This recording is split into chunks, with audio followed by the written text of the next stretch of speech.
നമസ്കാരം, സിറ്റി ന്യൂസിലേക്ക് സ്വാഗതം. വയറെറിയുന്നവരുടെ മിഴി നിറയാതിരിക്കാനായി പള്ളിക്കുന്ന് ഗവൺമെന്റ് ഹയർ സെക്കൻഡറി സ്കൂളിലെ NSS വളണ്ടിയർമാർ എത്തി. തെരുവിൽ കഴിയുന്നവർക്കായി 100ഓളം പൊതിച്ചോറുകളാണ് അക്ഷയപാത്രം വഴി വിതരണം ചെയ്തത്.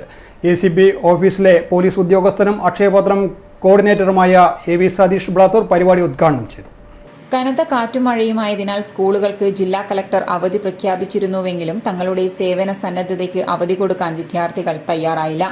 വീടുകളിൽ നിന്നും ഇലയിൽ പൊതിഞ്ഞ വിഭവസമൃദ്ധമായ ഭക്ഷണവുമായാണ് വിദ്യാർത്ഥികൾ കണ്ണൂരിലെ തെരുവിലെത്തിയത്.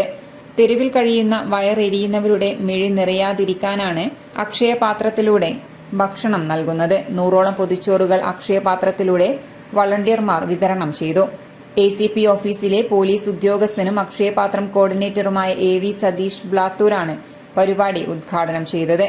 വളണ്ടിയർമാരായ Vengad Santhwanam trust chairman Pradeepan Thaikandi, blood donors Kerala സംസ്ഥാന ജനറൽ സെക്രട്ടറി VP സജിത്ത്, ജില്ലാ president KP Bindu Balakrishnan, Akhil Fontech, school NSS programme officer PS Sushanth, MK Maneesh master എന്നിവർ സംസാരിച്ചു.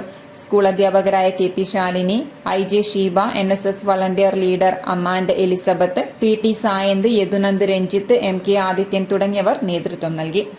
പള്ളിക്കുന്ന് സ്കൂളിലെ NSS വളണ്ടിയേഴ്സിൻ്റെ സാമൂഹ്യ പ്രവർത്തന സാമൂഹ്യ പ്രതിബദ്ധതയുടെ ഭാഗമായിട്ടാണ് നമ്മൾ ഈ ഒരു പാതയം എന്ന ഒരു പരിപാടിയായിട്ട് മുന്നോട്ട് വന്നത്. അപ്പോൾ തെരുവിൽ ഭിക്ഷാടനത്തിലോ ഭക്ഷണം കിട്ടാതെ ബുദ്ധിമുട്ടുന്ന കൂടുതൽ വാർത്തകൾ അറിയുവാൻ സിറ്റി ചാനൽ വാട്സ്ആപ്പ് ഗ്രൂപ്പിൽ ജോയിൻ ചെയ്യുക. ഒപ്പം YouTube ചാനൽ സന്ദർശിക്കുക. വാർത്തകൾ ഇവിടെ അവസാനിക്കുന്നില്ല. മറ്റൊരു വാർത്തയുമായി വീണ്ടും കാണാം. നമസ്കാരം.